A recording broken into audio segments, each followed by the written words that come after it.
नमस्कार दोस्तों, स्वागत है आप सभी का एक और दिलचस्प कहानी में।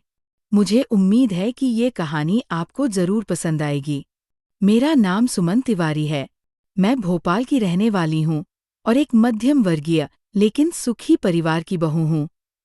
मेरे पति का नाम विवेक है और उनका बिजनेस पूरे देश में फैला हुआ है।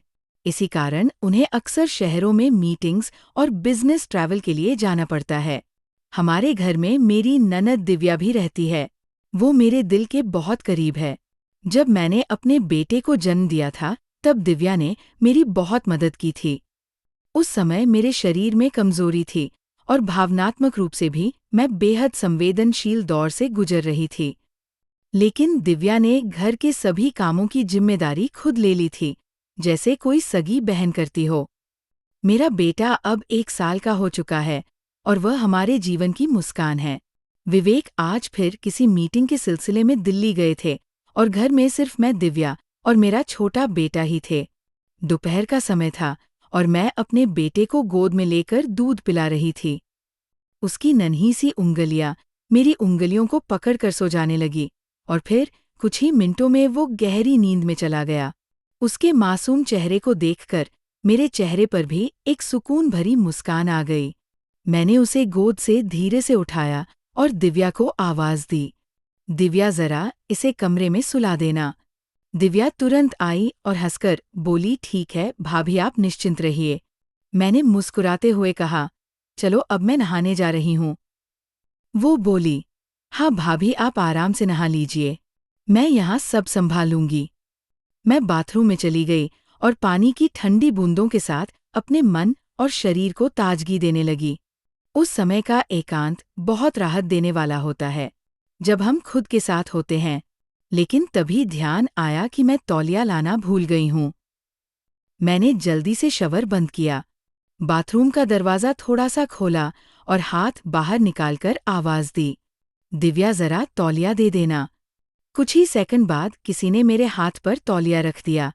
मैंने बिना देखे दरवाज़ा बंद कर लिया और फिर खुद को पोंछते हुए कपड़े पहनने लगी। जब मैं बाहर निकली तो देखा कि बाहर सोफे पर दिव्या नहीं बल्कि रिंकू बैठा हुआ है। रिंकू मेरे पति के चाचा का लड़का है जो अक्सर छुट्टियों में मिलने आ जाता है। मैं थोड़ी चौंक गई और हल्की सी गंभीरता के साथ बोली, अरे रिंकू, तुम यहाँ क्या कर रहे हो? उसने मुस्कुराते हुए कहा, भाभी आपसे मिलने आया था और जब आपने तौलिया मांगा तो यहाँ कोई नहीं था तो मैंने ही दे दिया। ये सुनते ही मेरे चेहरे की मुस्कान गायब हो गई और मैंने थोड़ी नाराजगी से कहा, रिंकू, ये सही नहीं किया तुमने। अगर दिव्या नहीं थी तो उसे बुला सकते थे। मुझे अच्छा नहीं लगा ये। रिंकू थोड़ा झेपते हुए बोला, सॉरी भाभी, अगली बार से ध्यान रखूंगा। मैंने थोड़ी देर चुप रहकर बात बदली और पूछा, अच्छा बताओ तो सही, तुम आए किस लिए थे? वो बोला, मम्मी ने आपके लिए पायल भेजी है, कह रही थी कि बहू को बहुत पसंद आएगी। ये सुनते ही मेरे चेहरे पर फिर से मुस्कान लौट आई। मैंने उत्सुकता से कहा, अरे वाह, दिखाओ कैसी है। उसने जेब से छोटी सी डिबिया निकाली और मुझे दी। जैसे ही मैंने पायल देखी, उसकी सुंदरता देखती रह गई। चमकती हुई हल्की सी घुंघरुओं वाली पायल सच में बहुत प्यारी थी। मैंने कहा, ये तो बहुत सुंदर है, रिंकू चाची को मेरा धन्यवाद कहना। रिंकू मुस्कुराते हुए बोला, भाभी आपको पसंद आई तो समझो सफल हो गया मेरा आना। मैंने हंसते हुए मजाक में कहा, अब जब ले ही आए हो तो खुद ही पहना भी दो। वह थोड़ा हैरानी से मेरी तरफ देखता है और फिर मुस्कुराते हुए कहता है, ठीक है भाभी, बैठ जाइए। मैं सोफे पर बैठ गई और अपने पैर उसके सामने कर दिए। रिंकू ने धीरे से मेरे पैरों को अपने हाथों में लिया और पायल पहनाने लगा। उसका स्पर्श हल्का सावधानी भरा और सम्मान से भरा हुआ था। उस क्षण में हमारे बीच कोई शब्द नहीं था, बस एक चुप्पी थी जिसमें दोनों की आंखें एक दूसरे की आंखों से जुड़ी हुई थी। जैसे वो पल अचानक से ठहर गया हो। उसी क्षण कमरे में दिव्या की आवाज गूंजी, ये सब क्या चल रहा है?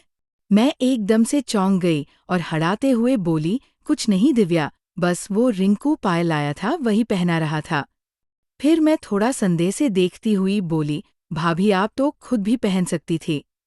मैंने हल्की हंसी में बात को संभालते हुए कहा, अरे ये जिद कर रहा था। तो मैंने कहा चलो कर लेने दो। दिव्या बोली, ठीक है भाभी, मैं अब नहाने जा रही हूँ। वो चली गई और कमरे का माहौल फिर से शांत हो गया। मैंने रिंकू की तरफ देखकर कहा, अब जब तुम इतना प्यारा गिफ्ट लेकर आई हो तो मैं भी तुम्हारे लिए कुछ खास बना देती हूँ। वो मुस्कुराते हुए बोला, क्या भाभी? मैं हंसते हुए कहा, तुम्हारे लिए दूध से बनी खास खीर? वो थोड़ा शरारती अंदाज में बोला, भाभी मैं तो कुछ और ही समझा था। मैंने हैरानी से पूछा, क्या मतलब? वो बोला, कुछ नहीं भाभी, ऐसे ही मजाक कर रहा था। मैंने मुस्कुराकर कहा, ठीक है तो अब मजाक छोड़ो और खीर के लिए तैयार हो जाओ। मैं रसोई में गई और धीमी आंच पर दूध चढ़ाकर उसमें केसर, बादाम और चावल डाल दिए। रसोई से आती मीठी खुशबू से घर का माहौल और भी सुकून भरा लगने लगा। खीर तैयार